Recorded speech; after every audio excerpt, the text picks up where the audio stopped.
Well, a very good morning and welcome. This is indeed Power Breakfast right here on Citizen TV. And it's that time when we take a look at the headlines this morning. And my panelists this morning are Dan Manzo, MP for Makueni. Next to him, we have Beatrice Elachi, nominated senator. On my left, we have Martha Wangari, nominated senator, and Vincent Kimoso, policy analyst. Good morning, ladies and gentlemen. Today we are very balanced. Very balanced. In fact, you should keep this up. Yeah, we should continue like this. Keep this. I'm normally alone, and Elachi on her days is alone. Okay, yeah, oh yeah. I keep the balance. It's good to have you this morning. Now, of course, the biggest topic this whole week has been with the U.S. elections. For at least for this Friday, we have different headlines. And Kenya to the UN, don't take us for granted. That's on the Daily Nation. On the Standard, we have a new salary structure for civil servants, new pay and grading deal for civil servants. Of course, still the U.S. election featuring on the front pages, the Trump protests continuing in various cities across the U.S. And of course, yesterday, President-elect Donald Trump met U.S. President Barack Obama at the White House. Very interesting. We'll be looking at that in a short while. Also very interesting is Martha Karua's what is being called a U-turn. Now she says she has pledged her support for President Uhuru Kenyatta. Now that makes two former presidential candidates. Martha Karua and Peter Kenneth, who pledged their support for Uhuru Kenyatta. We'll be discussing that in a short while, but let's take a look at what happened in the U.S. Now, U.S. President Barack Obama yesterday hosted Donald Trump at the White House. Yes, and that is what we want to see right now. This report by Jackie Maribe.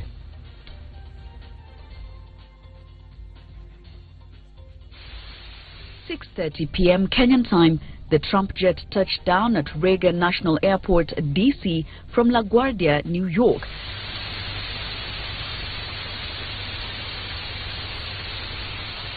With the trappings of power very much visible for the man who will soon be the most powerful political leader of the free world. At the White House, everything readied for the maiden meeting between the outgoing and incoming presidents, what was largely expected to be an awkward meeting. That the two, President Obama and President-elect Trump, have not exactly seen eye to eye is not lost to anyone. And so this meeting, to facilitate a peaceful transition of power, was for all purposes necessary, at least on face value. They both launched scathing attacks against each other during the campaign. On the one hand was Trump, who led the birther movement, questioning President Obama's citizenship. He also pledged to overturn Obama's signature policy achievements, including Obamacare.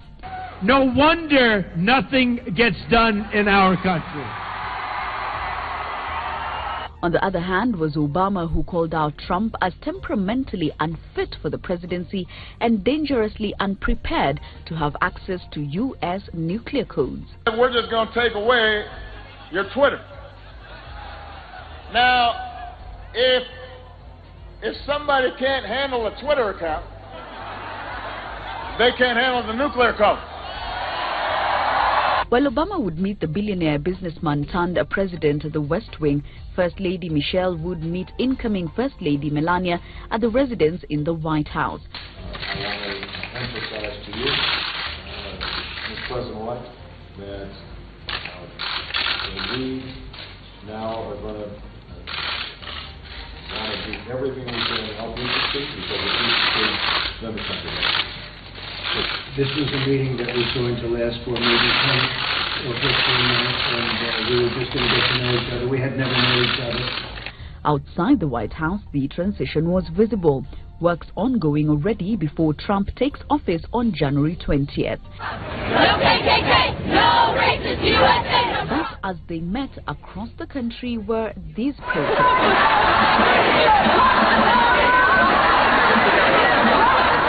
My president, not today.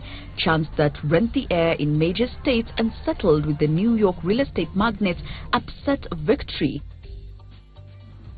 Yes, post-poll chaos in the United States of America. This is something that we never expected to see. But if you look at the inside pages of the Daily Nation, page 2 and 3, very interesting photos there. People holding placards, fire, burning buildings, all this happening in American cities after elections. And you wonder, because for a democracy that's 200 years old, surely, should this really be happening at this time? Senator, let's start with you. First of all, Congratulations to Trump. I know we were very sad because for us women, indeed, we were with Hillary. But today, on the 8th, I sat down and said, you know what? A leader comes from God. And he surprised us. He surprised America. But I think the churches are also very powerful. Because on Sunday, in America, when I listened to their preaching, every podium was, you get out there, this country is a God's country, we must stop the laws of aborting children, we must stop the law of gayism and lesbianism. And I think they were, and I'm thinking also, it's like the whites said, you know what, we have welcomed you in our country, but we must show you this is our country. So there are many lessons that we need to learn from the pre-exit, the American, and it's going to happen. People now will reclaim back and feel, and when it started in South Africa, when Malema started, even though he has been doing it in a different structure, people were wondering, what the hell is this young boy doing? But it is the same spirit that is hovering all over. But having said that, when I look at Trump's deputy, and the first message he gave when he started his campaign, I think also he's the one who structured the campaigns for Trump. But Hillary did not see that coming. And he went back to the rural folks who maybe sometimes ignore these elections. Once in a while they don't vote. He made sure he really made them come out. And but when I look at now the policy, as much as we are talking, Trump is going to do the business way now. He's already looked at 600 billion USD infrastructure.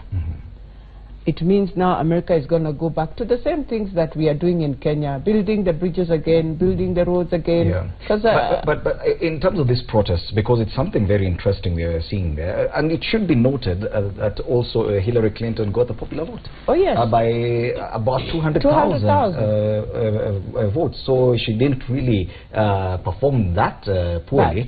But surely the violence, Bonamanzo, and this is something because we look up to the American system. We surely do when it comes to democratic principles, even in our system here. But now when we see such violence after an election, given our case in Kenya. Well, you know, in America there is a freedom of expression, and this is exactly what was happening. You can see the police were very cautious. You know, they didn't get involved. They just let the people burn effigies of Trump. Of course, you don't burn an effigy without fire. You can see this fire has been controlled to a great extent. It would have been worse, but you can see they have already expressed their mind, their dissatisfaction, their frustration after the loss.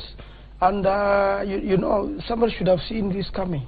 You notice when Trump and Hillary started, Trump was very far, and in fact his own party almost didn't support him. But you know, this is a businessman.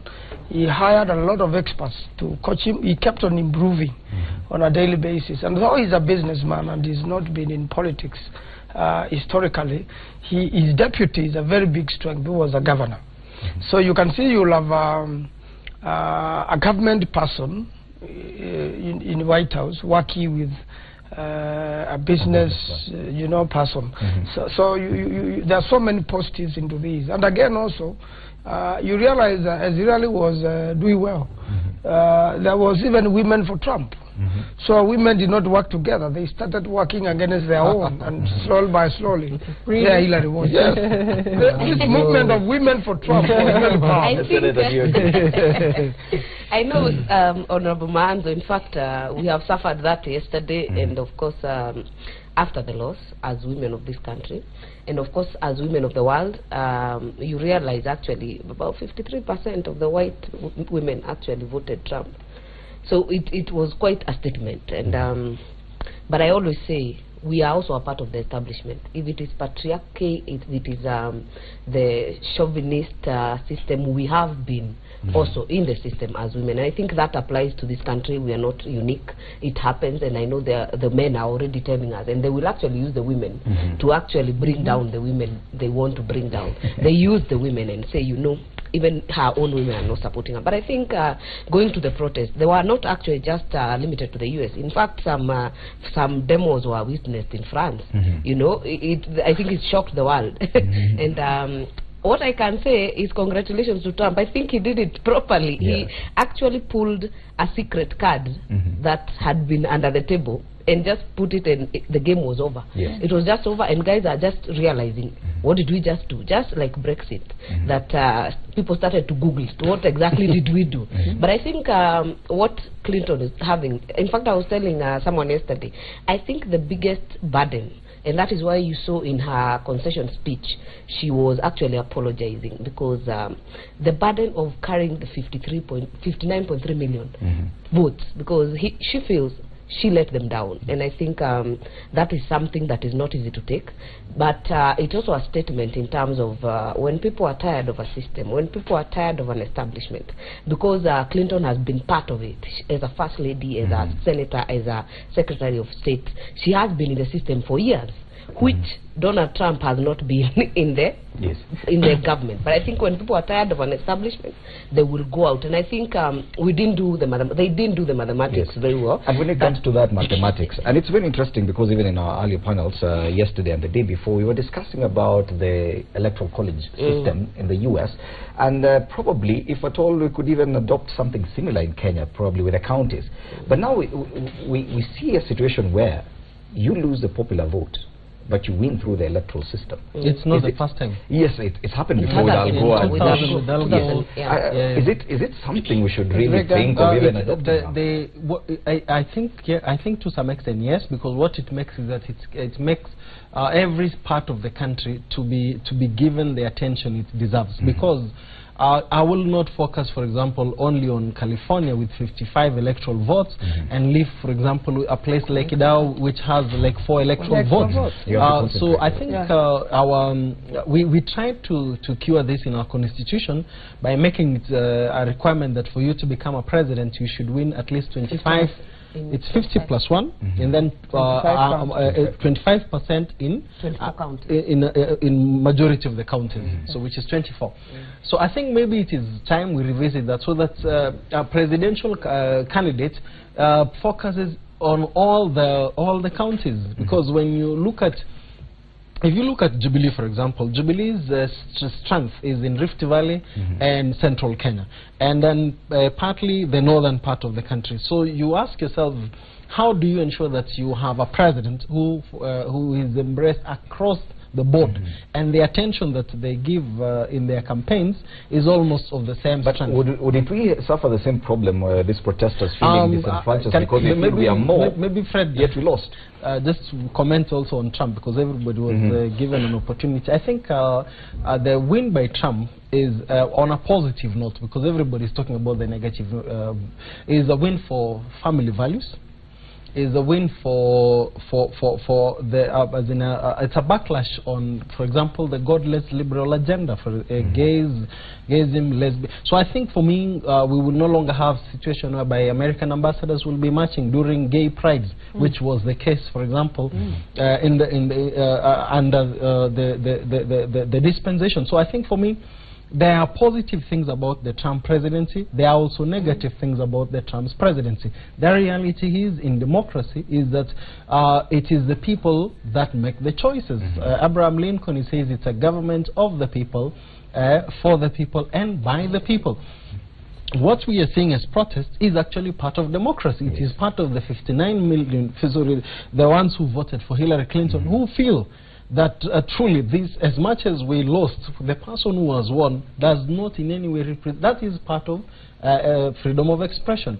So I think to congratulate Donald Trump, and now on a negative note, is that we actually, since we are seated with politicians here, all politicians, this is free advice, needs to revisit and go back to their drawing board. Because the first message we are seeing, Wangari, is that it is a backlash on the establishment. So, and you can see establishment is in Kenya is both we have people who have been in the establishment, in the opposition, and also in the government. So everybody, Manzo, who happens to be the leader, for example, in Wiper, has been a vice president. So they have to go and look at their message. The same to Jubilee, even the same to CORD. Because the message also is that at times also good principles and policies and good mannerism does not seem to pay in politics.